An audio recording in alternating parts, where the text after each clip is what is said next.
So hello everyone देख पिला माने आज वीडियो रे आमे तमरो ओएबी एग्जाम रो मैथमेटिक्स रो किछि इंपोर्टेंट क्वेश्चन देखिबा। सो काली जेहेतु तमरो एग्जाम तमे एटा को निश्चित बारे 2x स्पीड रे मते देखि पारिबो। ओके सो चलंदु स्टार्ट करिया। तो देखो प्रथम मौलिक संख्या केउटी एटा गोटे इंपोर्टेंट क्वेश्चन पिला माने तमे देखो सबले 2 ही आंसर करिवो कारण दुईटा तुम जुग्म संख्या हेले मध्य मौलिक संख्या एवं प्रथम मौलिक संख्या होची 2 3 करबनी। ओके नेक्स्ट देखो 2 नंबर क्वेश्चन एक त्रिभुज क ख ग रे क ख होची 3 सेंटीमीटर ख ग होची 5 ग क होची 3 तेबे त्रिभुजटी के प्रकार त्रिभुज हबो। तो देखो त्रिभुज गोटे मु नेई छी एठी क ख ग त्रिभुज। सो देखो जो त्रिभुजर 3 बाहु सामान से समबाहु किंतु एठी तुम 2टा बाहु सामान रोचे गोटे क ख हूँ 3 आ गोटे हूँ ग क यहाँ हूँ 3 आ गोटे 5 अच्छी ताहले जो त्रिभुजर 2टी बाहु सामान से हूँ समद्विबाहु ताहले बी हूँ आंसर। जदि 3टा जाक बाहु असमान था यहाँ विषमबाहु होता। ओके सो देख तुमको जदि एमती क्वेश्चन दूसरी 1 ରୁ 50 पर्यंत संख्या मानकर समष्टि केते तुम कौन कर ना देख ये जो लास्टा रोचे यहाँ को एन नब 1 ठारू एन जदि पचार तुम एन इंटू एन प्लस 1/2 करदेव कारण देख ये तुम एन जगह केते अच्छी 50 अच्छी ना। तो 1 ରୁ जी जाए देथिबो कौन करियो ना से ही संख्या सहित परवर्ती संख्या को गुणीदेव 2 रे हरण करदेव। तो 2 टाक 50 रे काटिले केते 25 ना तो 25 को 51 गुणियो एति होची कथा 5 के 5 5 5 25 2 रे गुणले केते 2 2 5 10 ताले केते होची 1275 ए होची आंसर। बुझी पारल तो क्लियरली किसी डाउट नथिबो 1 ठारू एन पर्यंत जदि पचारची 1 ରୁ जेती जाए पचारची ता परवर्ती संख्या द्वारा गुणीदेव 2 रे हरण करदेव एति कथा। सो देख 4 नंबर तुमको देती केउटी बृहत्तम भग्नांश माने सबुठ बड़ भग्नांश कोटा तुम चाहिए यहाँ को समहर करके करदे पार कि समहर कले लेट हे तुम चेक कर दो जे डिफरेंस केते रोचे है लब और हर भितर तुम केते पार्थक्य अच्छी से चेक कर। तो देख ये तुम पार्थक्य केते 1 अच्छी एठी भी तुम 1 अच्छी एठी भी 1 अच्छी एठी भी 1 अच्छी नुहे कि जदि लब्धर भितर जो पार्थक्यटा समान रोचे ताहेले जार लब बड़ रही सबुठ सी सबुठार बड़ हम बुझीपार ताले सबुठ बड़ लब कहार अच्छी 4 ना ताले 4/5 हूँ सबुठार बड़ डी हूँ आंसर। बुझीपार तो सो कथाटा बुझीपार लब आ हर भितर जदि पार्थक्यटा समान रोचे है जोटी पार्थक्य समान थो से कर नहेले तुम समहर आप्रोच रे ही जीव। ओके नेक्स्ट क्वेश्चन देख 5 नंबर तुमको कौन देती ना 4 अंक विशिष्ट बृहत्तम और क्षुद्रतम संख्या मध्य पार्थक्य केते। तो देख जिते अंक विशिष्ट बृहत्तम संख्या द्वितीय तुम सेतिटा न लिखिदेव है क्षुद्रतम संख्या मैंने कौन कर 1 लिखिल 4 अंक देती से 1 माइनस कर 3टा हूँ तो 3टा शून्य लगेदेव। बुझीपार तो कथाटी एवं एगुड़िक तुम्हें सब जाच है 4 अंक विशिष्ट बृहत्तम संख्या हूँ यहाँ 4 अंक विशिष्ट क्षुद्रतम संख्या हूँ यहाँ माइनस करदे तुमको केते मिलियो ना 9 ରୁ 1 गले 8 एति मिलियो ताले ए हूँ तुम आंसर। बुझीगला तो पूरा इजी अच्छी। सो देख 6 नंबर क्वेश्चन तुमको देती गोटे आयतक्षेत्र लंब 20 सेंटीमीटर प्रस्थ 5 सेंटीमीटर यार क्षेत्रफल एक वर्ग क्षेत्र क्षेत्रफल सह सामान हेले वर्ग क्षेत्र परिसीमा केते। सो देख आयत क्षेत्र क्षेत्रफल सूत्र समस्ते जानते जे लंब गुणन प्रस्थ बा दैर्घ्य गुणन प्रस्थ ताले 20 गुणन 5 गले केते आसुची 100 वर्ग सेंटीमीटर। बर्तमान कौन हम ना यही जो क्षेत्रफल तुम आसूची यहाँ गोटे वर्ग क्षेत्र क्षेत्रफल सहित सामान अटे। तो जेहेतु ये वर्गचित्र क्षेत्रफल तुम 100 रोची ताहले एटा 10 हेले एटा 10 हम ना माने बुझीपार ये वर्गक्षेत्र बाहु केते हम 10 हम बुझी ना कारण जेहेतु वर्गक्षेत्र क्षेत्रफल 100 अच्छी ताले बाहु केते हबो कारण गोटे वर्गक्षेत्र क्षेत्रफल कौन बाहु गुणन बाहु ना ताहेले क्षेत्रफल 100 अच्छी माने बाहुर दैर्घ्य केते 10 हबो एवं गोटे वर्गक्षेत्र परिसीमा केते परिसीमा होची 4 गुणन बाहु अर्थात केते हबो ना 4 गुणन 10 होची 40 सेमी ऑप्शन सी होची करेक्ट ओके। नेक्स्ट देख स्थानीय मान संबंधी भी क्वेश्चन आसी जाई पारे 3456 4 स्थानीय मान केते सो देख एटा होची कोन एकक घर नेक्स्ट होची एटा तम दशक घर अर्थात 10 रे गुणियो एटा होची तमर शतक घर माने 100 रे गुणियो बुझी पारछ ना देख जेहेतु तुम 4टा शतक घर अच्छी ताले कौन करियो 4 रे तुम 100 गुणी दब तुम केते मिलला 400 ताले ऑप्शन ए होची करेक्ट एगुड़ी तुम जानते पूरा इजी रोचे एटा होची एक घर नेक्स्ट होची दशक एटा होची शतक तापर होची हजार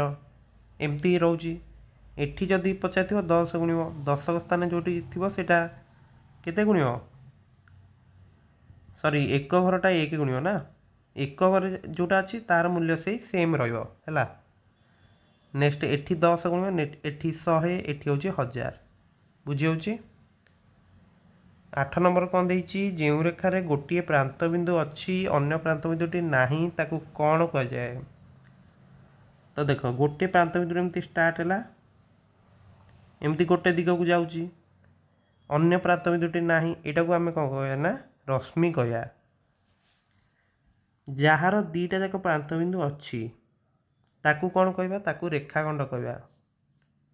जହାର किछि देख एठी प्रांत बिंदु नाही दी पटु एमती तीर चिन्ह दिखाई यहाँ हूँ तुम सरल रेखा बुझीगला तो जदि परीक्षा तुम एमती प्रश्न आराम से करदे पार सो देख 9 नंबर तुमको देती आयत घनर धारा संख्या केते यहाँ मन रखिथ पे मैंने 12टी है समान धारा संख्या भी से 12 बुझी आयत घनर शीर्ष बिंदु केतेटा थाए 8टा समघन भी से 8 आयत घनर तुम पार्श्व केतेटा थाए पार्श्व हूँ 6टी समघन पार्श्व 6टी 11 नंबर देख केउटी एक यौगिक संख्या तो देख 3 5 और 7 देख 3 5 7 ये तीन जाक कौन मौलिक है यौगिक संख्या कौन यौगिक संख्या हूँ जार एक एवं से संख्या छड़ा अलग गुणनक थी यहाँ तुम जान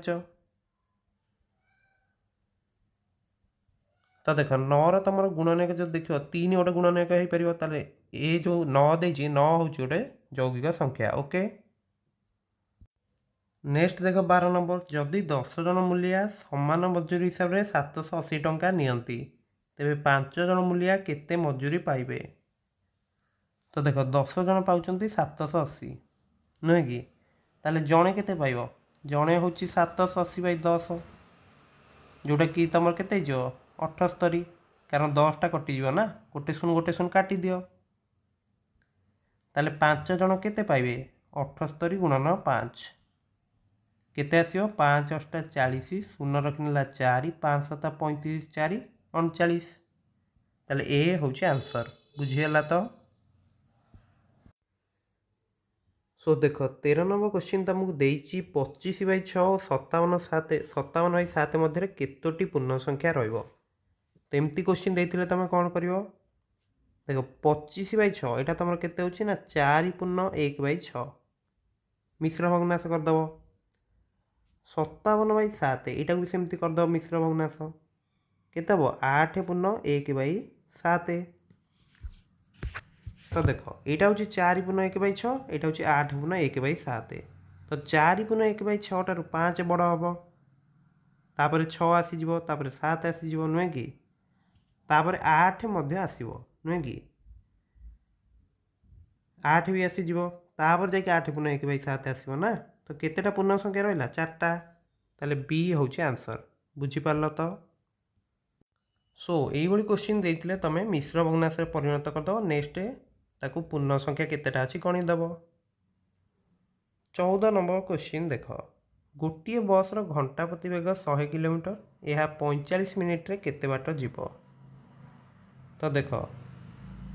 दूरतार सूत्र पे कौन, दूरता हूँ तुम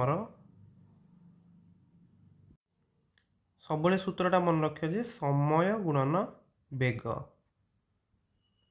एवं ये जो 45 मिनिटा तुमको देती है घंटा करदब। देख तुम 60 मिनिट हूँ तुम 1 घंटा, ताले जो 45 मिनिट अच्छी एटा कौन हम, यहाँ हूँ 3/4 घंटा नुहे कि। तो समय जगह लिखली मुझे 3/4, बेग हूँ तुम 100, ताले काटी दियो 4 को 100 काटिले हूँ 25, 25 को 3 गुणिले हूँ 75। ताले ए आंसर रहिबो, बुझीपार ना। कि तुम एमती भी करदे पार जे देख 60 मिनिट्रे जाऊँगी केते 100 किमी, 100 किलोमीटर जाऊँगी ना, ताहेले तुम बाहर कर दो जे 15 मिनिट्रे केते जाऊँगी, जेहेतु 4 हरण कले 100 को 4 हल के 25। जदि 15 मिनिट्रे 25 किलोमीटर जाऊँगी 45 मिनिट्रे केते जीवो, 15 को 3 गुणिले 45 ना, ताले 25 को भी से अनुसार 3 गुणी दियो, तो 25 को 3 गुणिले केते हम 75 हम। ओके नेक्स्ट देख 15 नंबर, 5 अंक विशिष्ट मोट केतोटी संख्या अच्छी। सो देख 5 अंक विशिष्ट मोट केतोटी संख्या रहिबो, तमें फास्ट लिखिदेव जे 9 एवं जेतिके एठी देइथिबो सेतरु 1 माइनस करी 0 लगेइदेव। तो 5 अंक विशिष्ट मोट संख्या केतोटी अच्छी पचाची, तो 5 रु 1 गले केते 4, तो 4टा 0 लगे दियो, ताहले तुम आंसर कौन सी रहिबो। ओके ये टिके अधिक गोटे 0 रही जाता, किंतु तुम आंसर रही 90,000 है। जदि मु पचारि जे 3 अंक विशिष्ट केतोटी संख्या आज तुम कौन कर 9 लिख लो, 3 रु 1 माइनस करदेव, 2टा 0 लगेदेव, बुझे तो। सो ये 15टी क्वेश्चन तुम्हें केतोटी ठीक कल तुम्हें निश्चय कमेंट कर, समस्त को परीक्षा पे बेस्ट ऑफ लक। सो तले दी टेलीग्राम चैनल तुम जॉइन हो पार। सो देखा नेक्स्ट वीडियो रे, थैंक यू।